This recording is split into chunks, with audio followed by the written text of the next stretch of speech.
Olá, eu sou Janaína Pimenta e hoje nós vamos falar sobre mitos e verdades sobre a voz.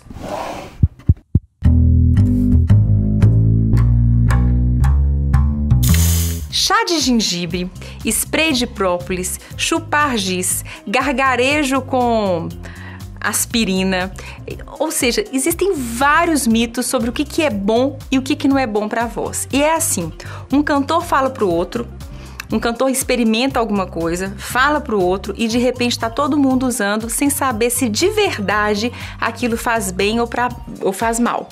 Então, um mito importante que é muito comum é o gargarejo.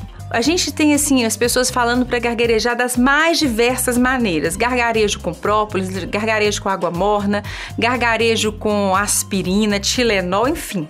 Às vezes o gargarejo é bom para garganta. A garganta, ela tá aqui em cima. A prega vocal, ela tá aqui embaixo. A voz, ela é produzida na prega vocal. Às vezes a gente tem uma dor de garganta e uma laringite junto. Então, você acaba tendo as duas coisas juntas.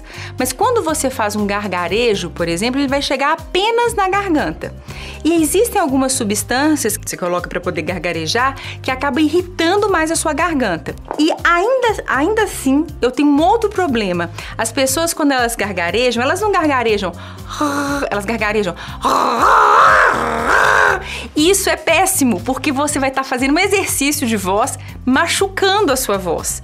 Então, gargarejo, tome cuidado, você só vai fazer um gargarejo com água morna e sal caso você tenha uma dor de garganta, mas para a voz você não vai fazer o gargarejo porque o risco disso, de você fazer e acaba aumentando a adução da sua prega vocal, aumentando o fechamento da prega vocal é muito maior e você pode se machucar. Então, existem outros exercícios para a gente fazer que não o gargarejo. Outro mito é spray de própolis.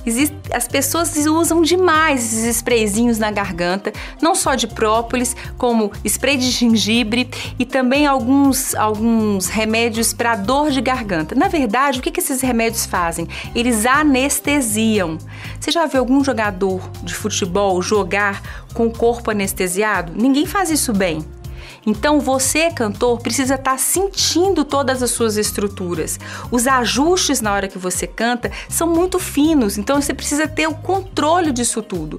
Quando você anestesia, você acha que está ótimo, que não tem nada incomodando e quando passa o efeito, vem a conta, né? Às vezes você se machucou mais do que você deveria se machucar, se você tivesse essa sensação que você perde quando você faz o spray de própolis ou esses outros sprays que tem por aí. Ficar sem comer antes do show ou comer muito antes do show. Nem uma coisa, nem outra. Um atleta, quando ele vai correr, fazer uma corrida, ele tem que se alimentar um pouco antes. Ele não pode encher o estômago, mas ele precisa se alimentar, porque ele precisa ter energia para cumprir essa atividade dele. Isso não é diferente com o cantor. Então, antes do show, você deve comer em pequenas porções para que você não tenha um refluxo e não tenha aquela sensação de que está com o estômago cheio e não vai conseguir cantar direito se você tiver dessa forma. Mas também comer um prato de macarrão, aí não vai dar, porque quando você come um prato de macarrão, você vai ter o refluxo. Então, a ideia é coma. Normalmente a gente pede para acrescentar um pouco de carboidrato na hora que você vai cantar e coma em pequenas porções e sempre se hidratando muito e usando a reidratação ao longo do show. Então, nunca encha o estômago ou vá cantar com o estômago vazio. Aquecer a voz com uísque ou com conhaque. Tem gente que até gargareja com uísque ou conhaque para poder aquecer a voz. Você não vai aquecer só a voz, você vai aquecer o corpo inteiro. Só que o risco disso é muito grande. Você pode ter uma vasodilatação grande na sua prega vocal e aí o risco de você romper um vaso desse, ter uma hemorragia durante o show é muito grande. Então, nada de aquecer a voz com conhaque. Aprenda a fazer um bom aquecimento de voz. Outro mito, falar o mínimo possível. Não falar no dia do show ou dias que antecedem ao show. É muito comum a gente ver cantores que em dias que antecede o show, no dia do show, ficam com cachecol na garganta, não falam nada com ninguém, apenas escrevem e ficam mudo. Isso às vezes gera mais estresse na pessoa tentando se comunicar do que relaxamento. Quando a gente respira, a prega vocal da gente abre e fecha. Então, mesmo que você fique calado, você não vai conseguir deixar sua prega vocal completamente parada, porque você precisa respirar. Acho que respirar é uma coisa muito importante. Então, você pode falar sim, você pode falar no dia do show, antes do show. O que você não pode é cometer excessos. Então, se você é muito ansioso, fala gritando e tal, tente se conter um pouco, tente falar um pouco mais baixo. Outra coisa importante é, o cantor ele precisa de treinar, assim como um atleta precisa de treinar antes de uma performance. Se o atleta não treina, no momento da performance, ele não vai ser tão bom assim. Ele precisa treinar em momentos que antecedem aquela performance, e assim é o cantor. O cantor tem que se preparar para a performance dele, né? E às vezes ficar calado, ele vai deixar de fazer isso, que é muito importante para ele também. Respirar apenas pelo nariz. Isso é um mito. As pessoas acham que quando a gente respira, na hora que a gente está cantando, a gente precisa respirar só pelo nariz. Inclusive, existem alguns livros de canto que falam isso. Na verdade, a respiração nasal ela é importante porque você precisa do ar passando pelo nariz para aquecer, para umidificar e para filtrar o seu ar. O nosso nariz ele tem que estar sempre desentupido. Agora, cantar e apenas respirar pelo nariz, isso é uma coisa que não pode acontecer, que não tem como. Não tem como eu cantar e respirar dessa forma. A gente respira de uma forma mista.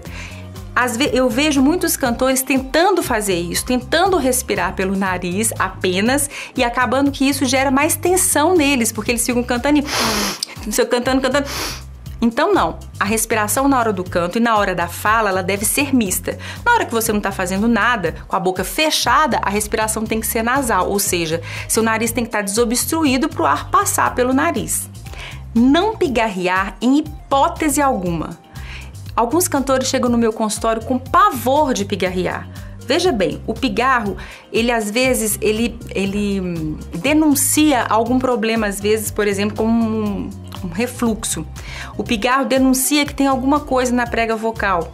E o pigarro, ele serve muitas vezes para tirar um muco que tem ali na prega vocal. É por isso que existe o pigarro, para tirar esse muco que tem ali.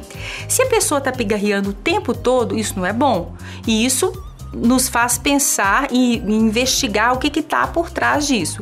Agora, uma hora ou outra você dá uma pigarreada para tirar um pouco desse muco, de fazer, é claro, de uma forma delicada, não há problema nenhum. O problema é que as pessoas às vezes aí também não. Então, você precisa ter cuidado com isso. Não vai ficar pigarreando toda hora e quando pigarrear, pigarreia de uma forma mais suave. Algumas pessoas até fazem de fazer força e soltar o ar, tipo, ao invés de Então, só tome cuidado, não precisa ficar com esse pânico de pigarrear. As pessoas têm medo disso e às vezes o pigarro é necessário para tirar um pouco do muco que está ali.